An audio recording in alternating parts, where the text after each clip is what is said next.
અક્ષય, ટ્રમ્પના ટેરિફ ટેરરનો અંત ક્યારે આવશે? આખું વિશ્વ અત્યારે ચિંતામાં છે. તેવામાં ટ્રમ્પ હવે દવાઓ પર પણ ટેરિફ લાદવાના છે.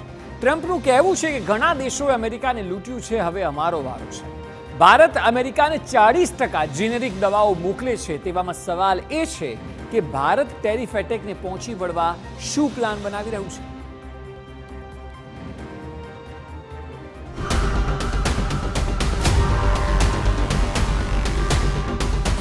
હવે દવાઓ પર ટેરિફ. ટ્રમ્પે કહ્યું, ઘણા દેશોએ અમને લૂંટ્યા છે, હવે અમારો વારો.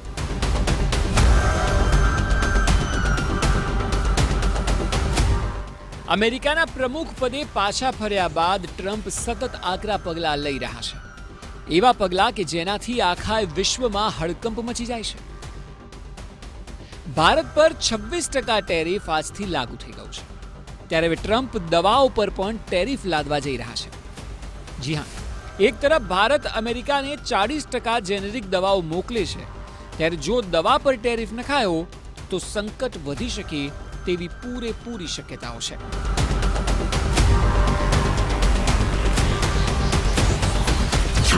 ટ્રમ્પનું કહેવું છે કે અમે ફાર્માસ્યુટિકલ્સ પર ટેરિફ લાદવા જઈ રહ્યા છીએ.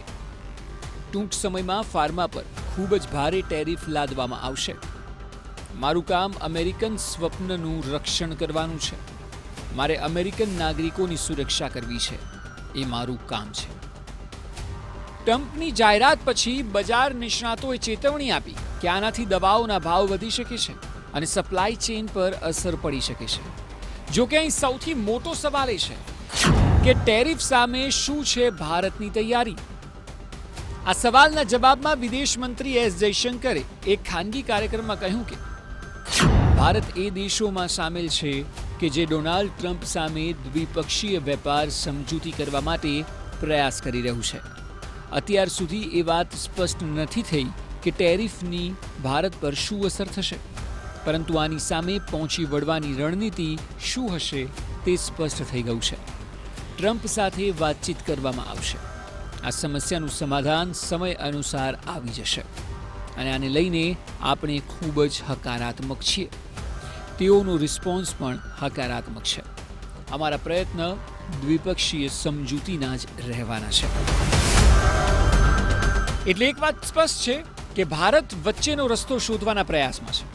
બીજી તરફ ભારતના પાડોશી ચીન પર ટ્રમ્પે કડક વલણ અપનાવતા હવે ચીનને ભારતની યાદ આવી છે. ચીન એમ્બેસી દ્વારા કહેવાયું છે કે ભારત અને ચીન વચ્ચેના વેપાર સંબંધો પરસ્પર સહમતિ અને લાભ પર ટકેલા છે. અત્યારે જ્યારે અમેરિકાના ટેરિફના લીધે અનેક દેશોને નુકસાન થઈ રહ્યું છે, ત્યારે બે સૌથી મોટા વિકાસશીલ દેશોએ સાથે રહેવું જોઈએ. સાથે રહીને આ મુશ્કેલ સમયમાંથી બહાર આવવું જરૂરી છે. ટેરિફ વોરમાં કોઈ એક જીતતું નથી, પરંતુ બધાને નુકસાન થાય છે.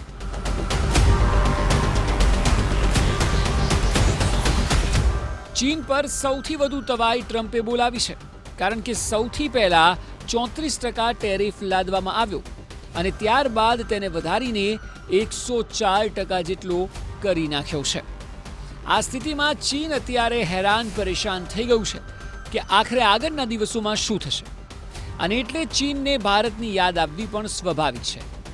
ભારત સાથે સંબંધો સારા રહે તો અમેરિકાને નુકસાન કરી શકાય તેમ છે તેવું ચીનનું માનવું છે, અને એટલા માટે જ સવાલ અનેક ઊભા થઈ રહ્યા છે. સૌથી પહેલો સવાલ એ છે કે શું ભારત સાથે ટ્રમ્પની વાતચીત થશે? શું ટેરિફ પ્લાન પર વધઘટ શક્ય છે? ભારત તેના પ્રયત્નો કરી રહ્યું છે કે ટ્રમ્પ સાથે વાતચીત થાય અને સમસ્યામાં થોડો ઘણો પણ સુધારો આવે તો અમેરિકામાં વેપાર કરતી ભારતની અલગ અલગ કંપનીઓને તેનો સીધો લાભ થઈ જાય. જો ટ્રમ્પ ફેરવિચારણાને ધ્યાને લે તો સારી વાત છે, અને જો આવું ન થયું તો પછી આવનારા સમયમાં ભારત સહિત વિશ્વમાં મોટી આર્થિક સંકળામણ જોવા મળી શકે છે.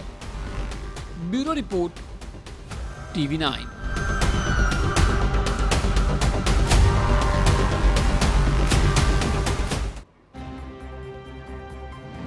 અને હવે તમામ મધ્યમ